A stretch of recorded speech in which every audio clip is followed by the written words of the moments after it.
یہ جو اجتہاد کا لفظ ہے، اس کو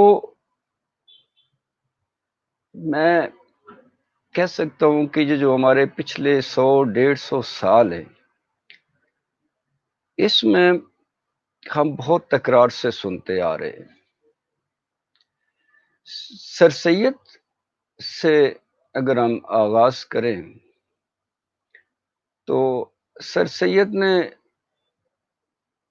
اب میں اس کو اجتہاد تو نہیں کہہ سکتا کیونکہ سر سید اس درجے کی شخصیت نہیں تھے کہ ان کو مجتہدین میں شامل کیا جائے، لیکن یہ سر سید اتنے مؤثر ہوئے ہیں کہ سر سید نے قطع نظر اس کے کہ وہ سوالات یا وہ جوابات یا وہ اجتہادات، یعنی مسائل کو جو اس وقت سمجھا جاتا تھا کہ درپیش ہیں اور اس تسلسل میں وہ آج بھی موجود ہیں، سر سید نے جو نقطہ نظر اختیار کیا تھا اور اس کے لیے انہوں نے خاصا مفصل کام بھی کیا، تو اس کی جو اثرات ہیں میں اس کی بات نہیں کرنا چاہتا۔ میں یہ کہتا ہوں کہ وہ جو مکالمہ سر سید نے شروع کیا تھا، وہ مکالمہ پھر اس کے بعد رکا نہیں ہے اور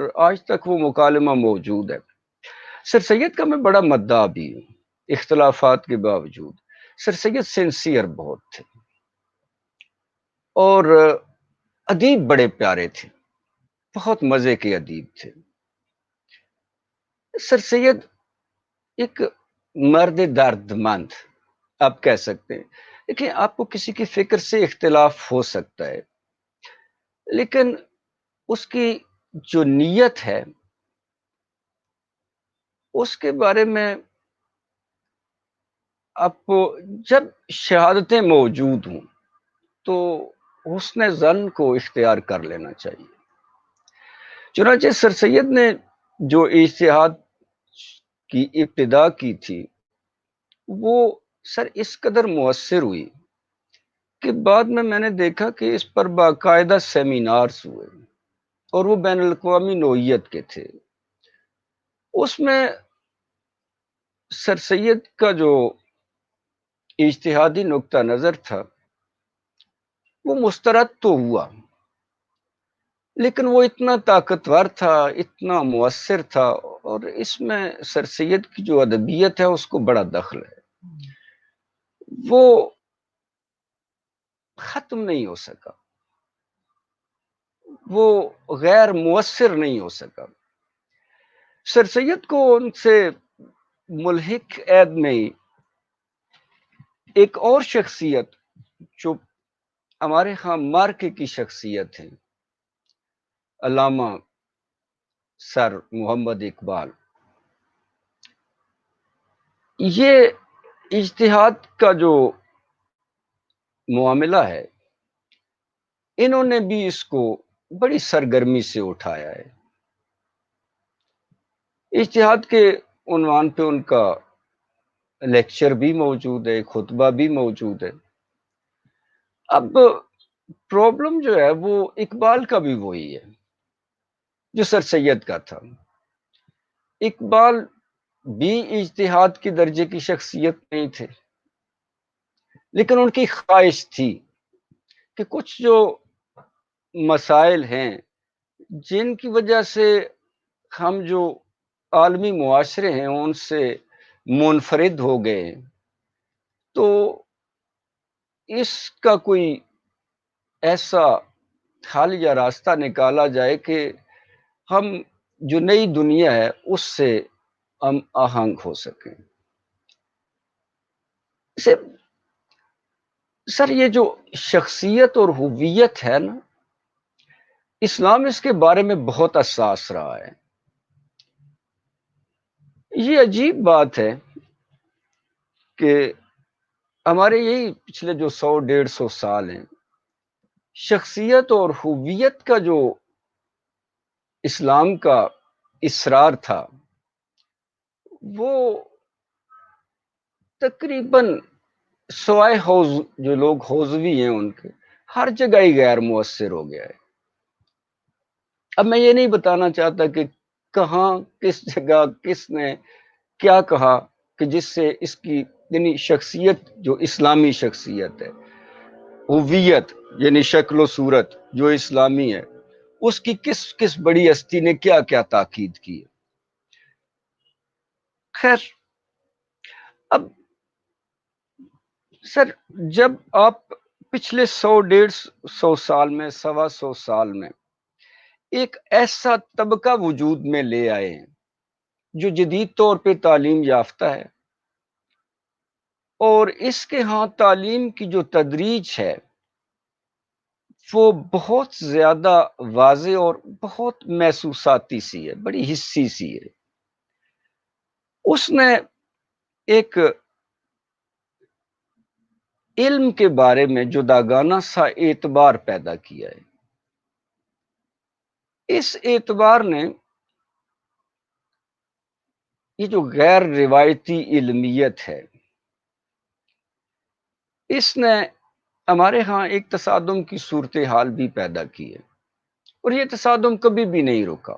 یہ تصادم شخصیت اور ہویت کا تھا بنیادی طور پہ۔ اس میں ڈپٹی نذیر احمد کا بھی لوگ نام لیتے ہیں، پھر بہت دوسرے لوگ ہیں۔ یہ روایت چلتے چلتے ہمارے، اچھا میں حیرت سے یہ بات کہتا ہوں اور محسوس کرتا ہوں کہ ہمارے بہت سارے اہل علم جو اپنے تعارف میں عوام میں اور خواص میں مقبول اور شائع ہیں، ان میں کوئی ایک بھی جید شخصیت نہیں ہے اور کوئی ایک بھی حوزوی نہیں ہے۔ دیکھیں، علم ایک روایت ہے۔ اب یہ روایت جو ہے یہ اساتذہ سے نسل بعد نسل منتقل ہوتی آتی ہے۔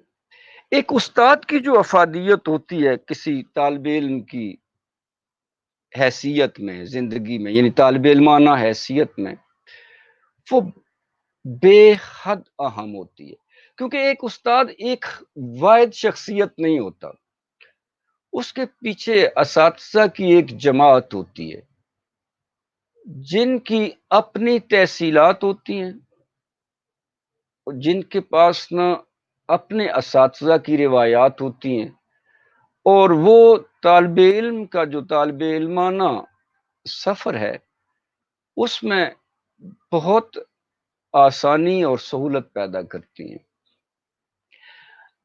عجیب بات یہ ہے کہ ہمارے جید لوگ عامت الناس میں اور ہمارے پڑھے لکھے طبقے میں بھی وہ مقبولیت حاصل نہیں کر سکے جو روایت اور درایت دونوں فنون کے جید طور پر عالم تھے۔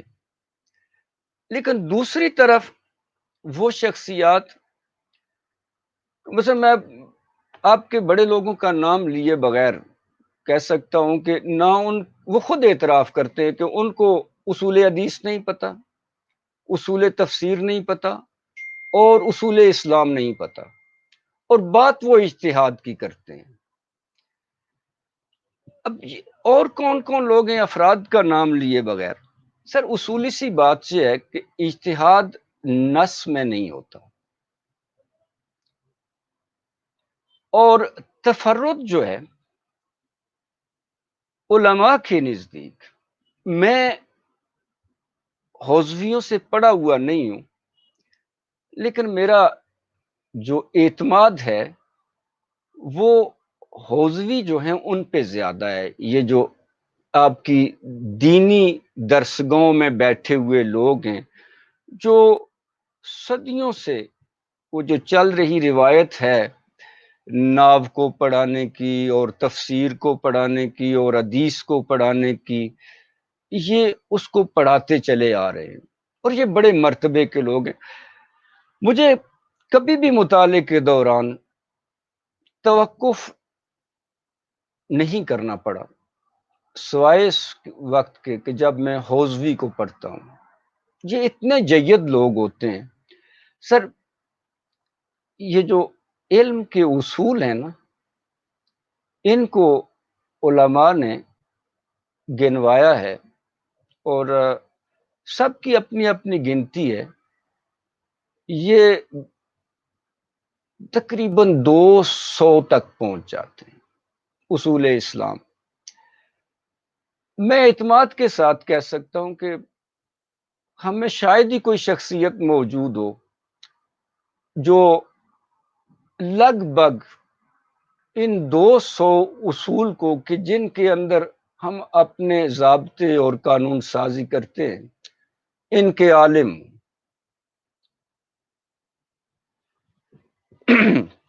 تو میں عرض کر رہا تھا کہ علماء ان تمام امور اور مسائل میں جن کی تعویل ہو سکتی ہو ان میں تفرد کو درست نہیں سمجھتے. سر ہمارے ہاں عامیت اسناد کی ہے، ابتکار کی نہیں ہے. ابتکار آپ فنون میں کر لیں، احکام میں آپ نہیں کر سکتے، کیونکہ اگر احکام میں آپ ابتکار کو راہ دیں گے تو پھر احکام حکم کے درجے کی جو ان کی حیثیت ہے اس پہ نہیں رہ سکیں گے. اس سے پھر نقصان یہ ہوگا کہ آپ کو نئی قانون سازی کرنی پڑے گی، یہاں تک کہ اپنی مذہبی اور اخلاقی زندگی کی بھی. تو جو لوگ اجتہاد کے نام پر نصوص کے ساتھ چھیڑ چھاڑ کرتے ہیں اور منفرد رائے ظاہر کرتے ہیں، یہ افراد دراصل وہ جو ہمارا صدیوں کا انتظام ہے بر بنائے بصیرت اور مسالے کے پیش نظر رکھنے کے ساتھ اس میں اختلال اور بگاڑ پیدا کرنا چاہتے ہیں. سر ہمارے اہل علم کا حال یہ ہے کہ جب میں طالب علم تھا تو چونکہ یہی لوگ شایع تھے، انہی کی بات ہوتی تھی، تو جب میں نے ان کو سنا یہ اچھے لگے، ذوق پیدا ہوا، تھوڑا عرصہ پڑا تو یہ اچھے نہیں لگتے تھے. پھر تو واقعیت اور جامعیت ہمارے گرامی افراد کی اتنی ہے.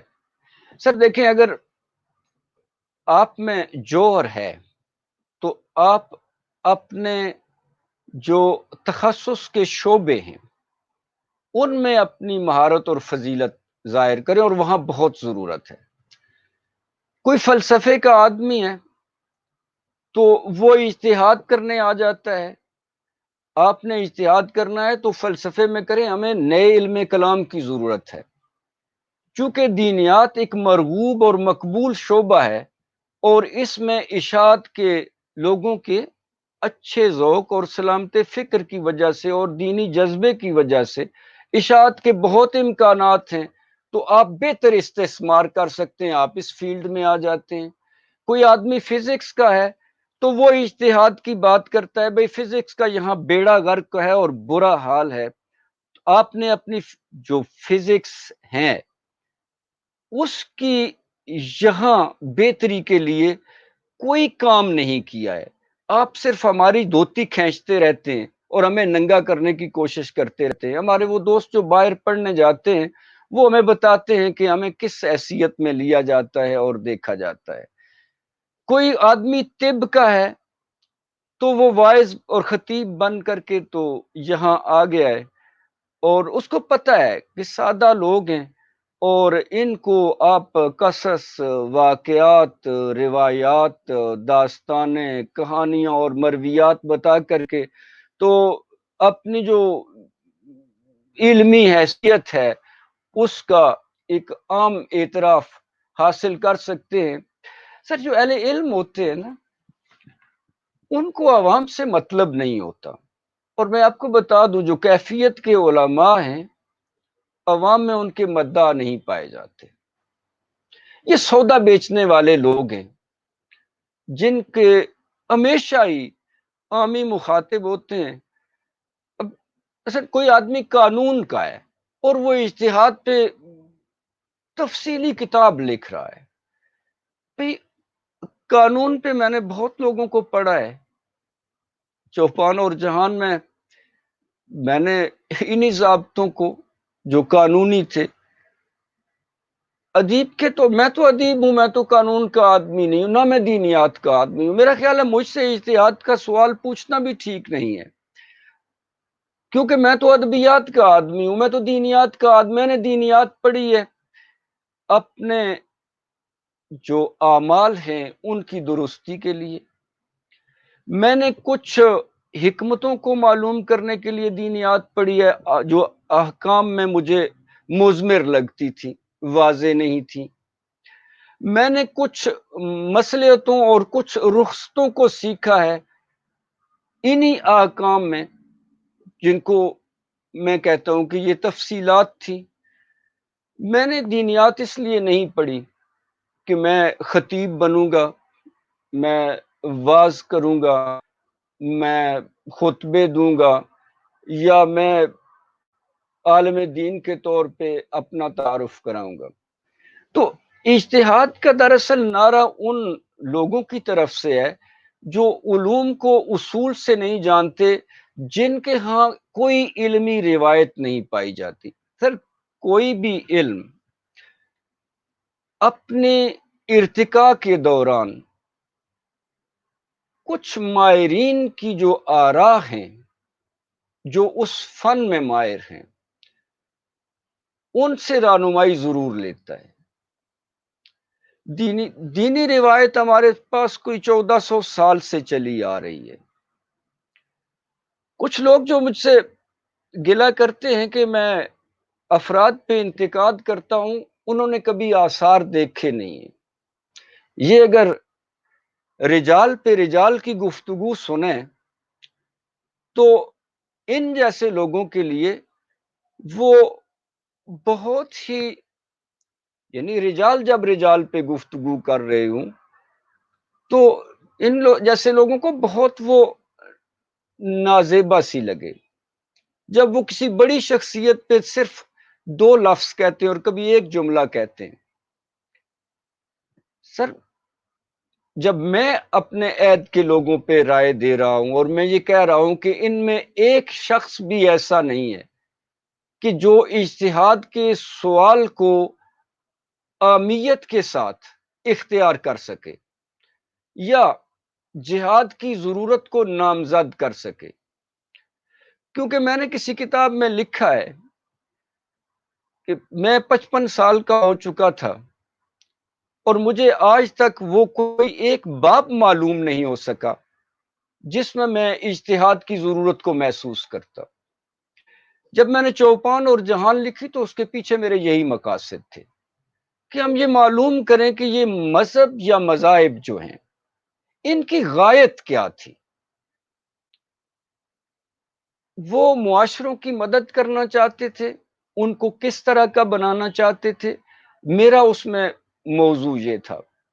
تو اب اجتہاد جو ہے سر، غیر وہ لوگ جو علمی شرائط پر نہیں آتے، جو اصول کو نہیں جانتے، جن کے علوم میں اساتذہ نہیں ہیں، جب وہ اجتہاد کی بات کرتے ہیں تو ہم اس کو مسترد کر دیتے ہیں.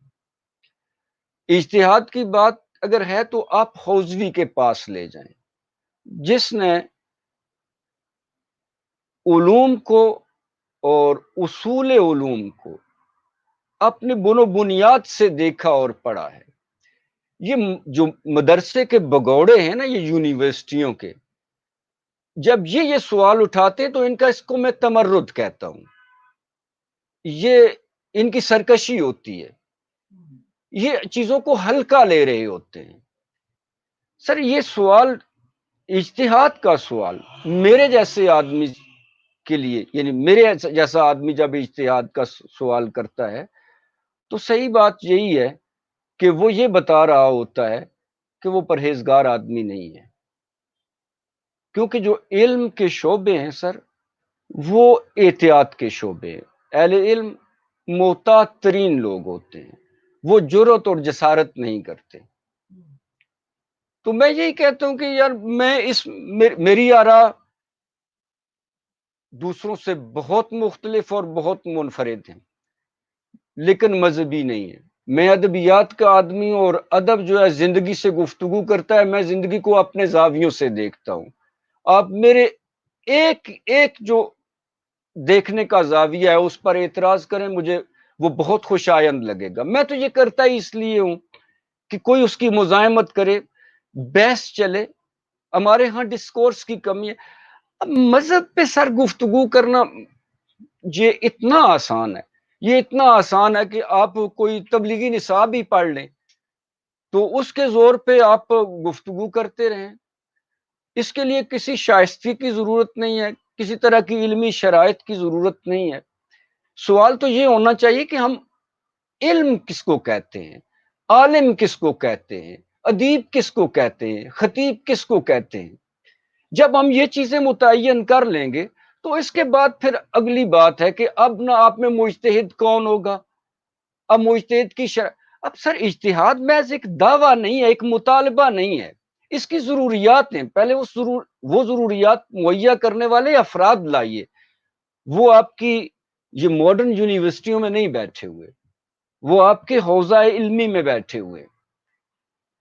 اچھا، یہاں آپ نے جس طرح یہ بات کی حوزہ علمی اور یہ اصطلاح آپ نے نئی استعمال کی، ہم اس کو آسانی کے لیے روایتی مدارس دینی کا مدارس درست ہے. یہ بتائیے، ان کا اعتراض یہ ہوتا ہے کہ وہ اپنے اپنے مکتب فکر مسلکی اور جو مسلک سے آگے یہ جو شاخیں بنتی ہیں، اپنی جو لڑی ہے علم کی فرد کی جس کو کاپی کر رہے ہیں، اس میں شاید صوفیاء کا سلسلہ بھی آتا ہے، علماء کا بھی آتا ہے، مدارس کی لڑی بھی چلتی ہے. تو وہ تو اتنے محدود ہو جاتے ہیں اور اس کے اتنے مقلد ہوتے ہیں، تقلید کا مادہ ان کے اندر اس قدر بھرا ہوا ہوتا ہے کہ وہ آؤٹ آف دا باکس نکل کے چیزوں کو عصری سطح پہ عصری تناظر میں دیکھنے کی صلاحیت سے ہی محروم ہوتے ہیں. اجتہاد کے حوالے سے بات ہو رہی ہے. اس تنقید کو آپ کتنا جائز سمجھتے ہیں؟ سر پتہ ہے کیا ہے، یہ وہ نفرت ہے ہماری جو حوزویوں سے ہمیں ہے. کیونکہ حوزویوں کا جو حلیہ ہے نا، جو ترکیب ہے، جو بہت جامع ہے، جس کو ہم جانچ نہیں سکتے، ہمیں اس سے وحشت محسوس ہوتی ہے. سر فقہ ہے کیا؟ فقہ دراصل حکم کی وہ تعمیم ہے، یعنی احکام کو اس طرح سے عام کرنا، اس سادگی کے ساتھ عام کرنا کہ ایک عام جو مکلف ہے وہ اس کو اختیار کر سکے. یہ بہت عمدہ جذبہ ہے. میں اہل حدیث ہوں اور مجھے فقہ سے کوئی پرابلم نہیں ہے. ہو سکتا ہے اہل حدیثوں کو ہوتا ہو، بلکہ ہے، ہمیں پتہ ہے یہ تاریخی طور پہ ہے.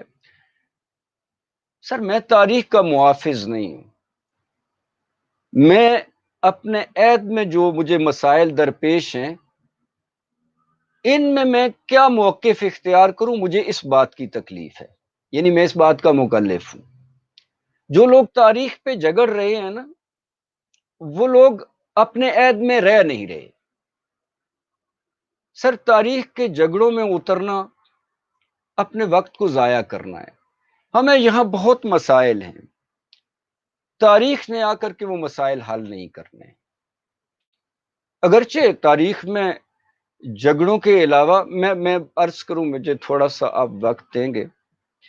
یہ جو کہا جاتا ہے نا کہ اتنے سارے فقہی جو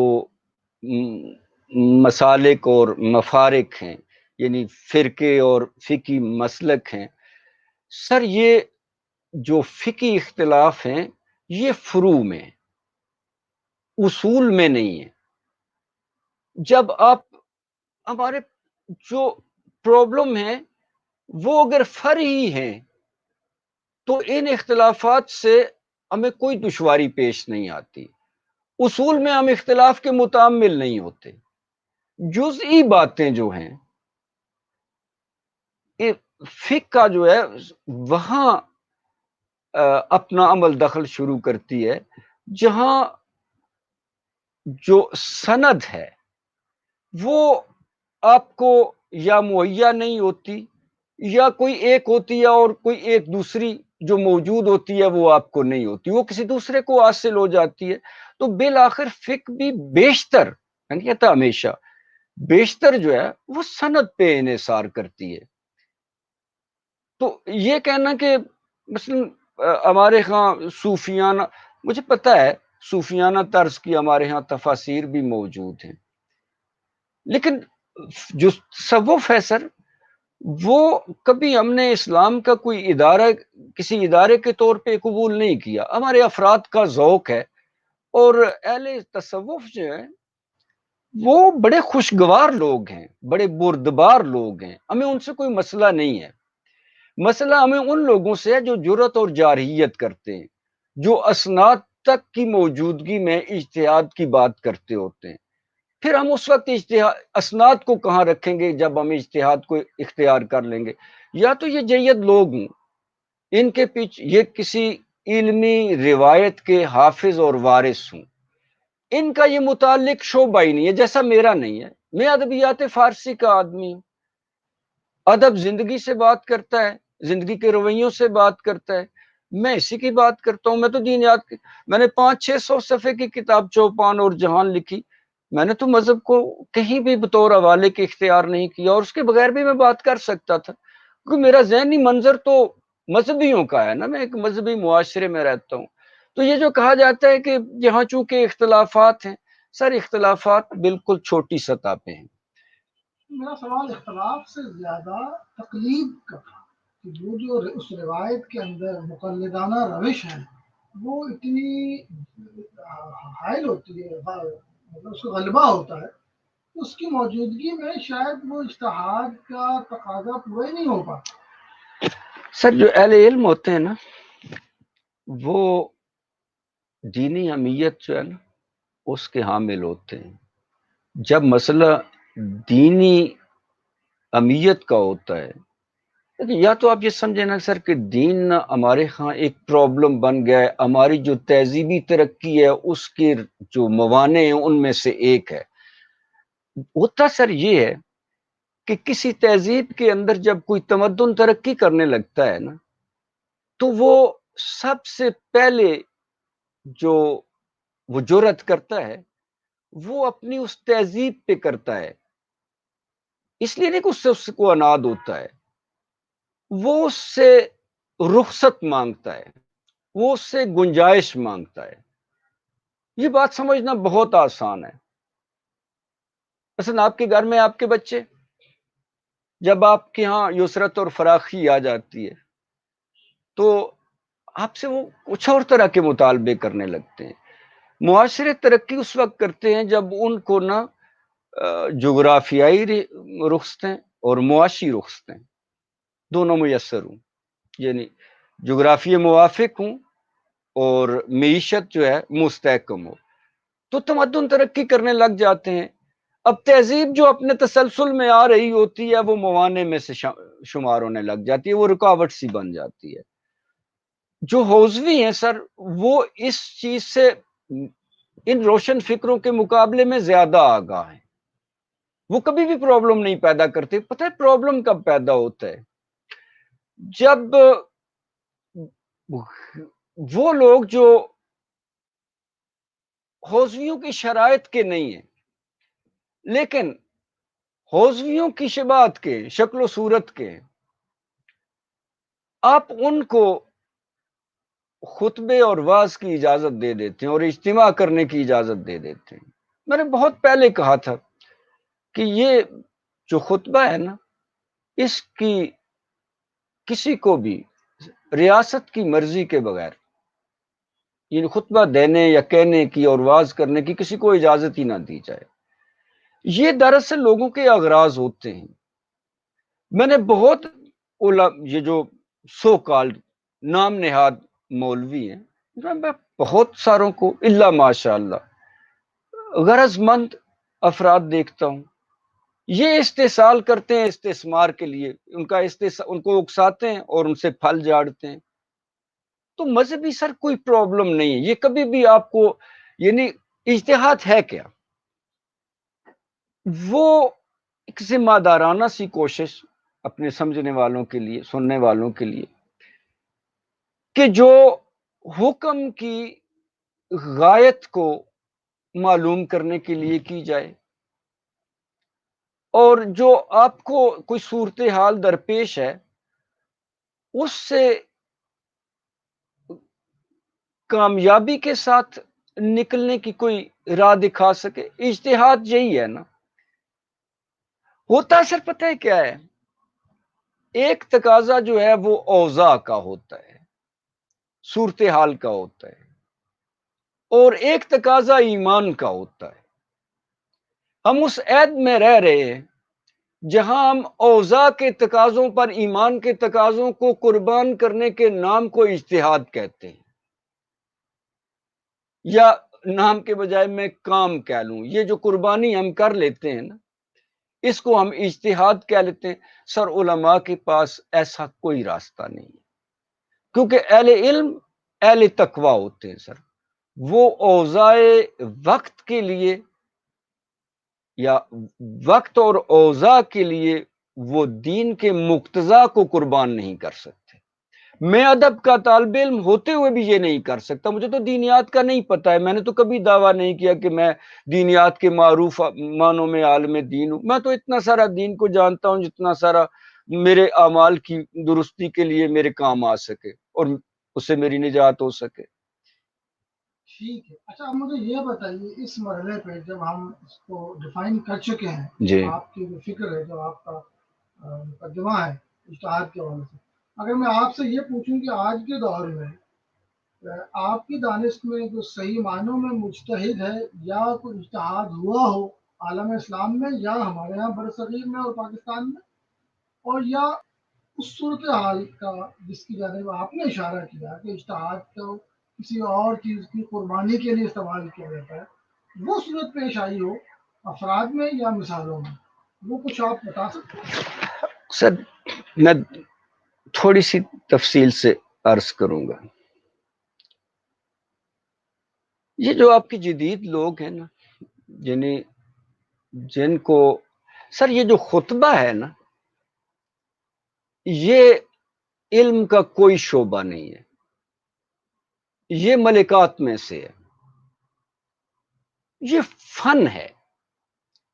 ہماری بدقسمتی یہ ہے، ہمارے عہد میں جو اہل خطبہ ہیں وہ اہل علم کے طور پہ متعارف ہو گئے ہیں، بلکہ سند بن گئے ہیں. یہ اہم بات. تو جب میں کہتا ہوں کہ یہ لوگ باشرائط علماء میں سے نہیں ہیں، تو پھر جو ان کے اجتہاد ہیں میں ان کو بھی باطل کہتا ہوں. سر، آپ اپنے متعلق شعبے میں جب کچھ نہیں کر سکیں تو آپ نالائق آدمی ہیں. میں تو یہی کہ میں ادیب ہوں.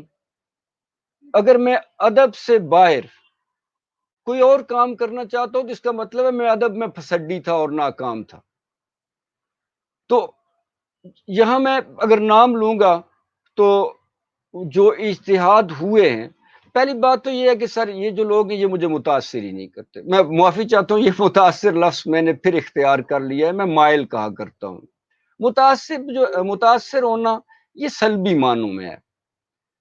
یہ مجھے مائل نہیں کرتے، اس لیے کہ ان میں وہ خصوصیات نہیں پائی جاتی خطاب کی جو علماء کی شان اور وصف رہا ہے. سر، جو اہل علم ہوتے ہیں نا وہ بڑے متعامل لوگ ہوتے ہیں. وہ بات سمجھنے اور سمجھانے کے لیے کرتے ہیں. ٹھیک ہے. جو خطیب ہوتا ہے نا سر، وہ اشتعال دلاتا ہے، وہ آپ کو اکساتا ہے اور ابھارتا ہے. ہمارے ہاں جن لوگوں کو آپ اہل علم کے طور پر نامزد کرتے ہیں، میں ان کو اہل خطبہ کہتے ہوئے مسترد کرتا ہوں. یہاں اگر کسی نے ربا پہ بات کی ہے، ہم تھوڑی دیر پہلے بھی اس پہ بات کر رہے تھے، تو سر اس میں نے کہا نا کہ جب اوضاع کا تقاضا یعنی حالات کے تقاضے پہ ہم ایمان کے تقاضے جو ہیں وہ اگر قربان کر دیتے ہیں تو پھر ہم اس اجتہاد کو بھی قبول کر لیتے ہیں.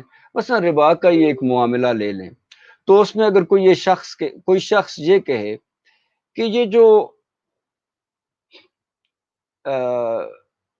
نفع ہے دولت پہ یعنی جو سود ہے یہ اصل میں رقم کا کرایہ ہے. اب میں اس آدمی کی ذہنی حالت پہ شک کروں گا جو یہ بات کہتا ہے کہ سود جو ہے وہ رقم کا کرایہ ہے. بھئی رقم مکان نہیں ہے، سواری نہیں ہے، دکان نہیں ہے، یہ پھٹا بھی نہیں ہے، یہ سیڑھی بھی نہیں ہے، یہ گارڈر بھی نہیں ہے، بانس بھی نہیں ہے. یہ وہ چیز ہے کہ جو فوری طور پہ تلف ہو جاتی ہے. میں آپ سے پیسے لیتا ہوں، اپنی کسی ضرورت سے لیتا ہوں، میں ضرورت پہ خرچ کرتا ہوں، ہو سکتا ہے مجھے نفع کی امید بھی ہو، لیکن یہ جو آفات کی دنیا ہے نا اس میں تصادمات اور تصادفات ہوتے ہیں، اس میں وہ تلف ہو جاتی ہے. تو وہ تو اپنے حال پہ قائم نہیں ہے. یہ مکان جب تک میرے پاس میں اس کا کرایہ دیتا رہتا ہوں. تو اس طرح کے سر جو اجتہادات ہیں ان کو آپ اجتہادات نہیں کہہ سکتے، ان کو آپ نہ انحرافات کہہ سکتے ہیں، معاربات کہہ سکتے ہیں. یہ بنیادی طور پہ سود تو ویسے بھی آپ کو پتہ ہے نص ہے کہ اللہ اور رسول کے. تو جن لوگوں نے اس طرح کے اجتہاد کیے ہیں وہ ان لوگوں کو اپیل کرتے ہیں کہ جن کو اپنی خواہش کو مکمل کرنے کا جواز چاہیے ہوتا ہے. وہاں شیخ باز نے بھی بہت کیے ہیں. آپ کی دانش میں کوئی ایسا فرد جس کو آپ مجتہد کی اپنی تاریخ کے مطابق آج کے زمانے میں پاتے ہیں؟ دیکھیں میں میں صرف انہی افراد کو جانتا ہوں کہ جو شایع ہے، جن کو لوگ جانتے ہیں، سارے لوگ جانتے ہیں. ان میں مجھے کیفیت کا کوئی آدمی نظر نہیں آتا. اب یہ ہے کہ میں نے چونکہ یہ مجھے مائل نہیں کرتے اس لیے میں نے ان کو پڑھا بھی نہیں. میں نے کبھی ان کے آلات میں کچھ کنکاش یا تلاش بھی نہیں کی. تفتیش کرتا ہے آدمی کہ اس کے آس پاس کیا ہے، اس کا پس منظر کیا ہے، اس کی حدود اربع کیا ہے. میں نے کبھی یہ کوشش نہیں کی. آج کے لوگوں میں میں نہیں کہہ سکتا کہ کوئی شخص ایسا ہو کہ جس کے جو علمی وہ جو اوصاف ہیں وہ مجھے مائل کرتی ہوں کہ میں اس میں کچھ تفحص کروں، اس میں کچھ تفتیش کروں، اس کے بارے میں کچھ مزید جاننا چاہوں. یہ مجھ سے نہیں ہو سکا. شاید میری اطلاعات کم ہے یا میرا ایک خاص زاویہ نظر ہے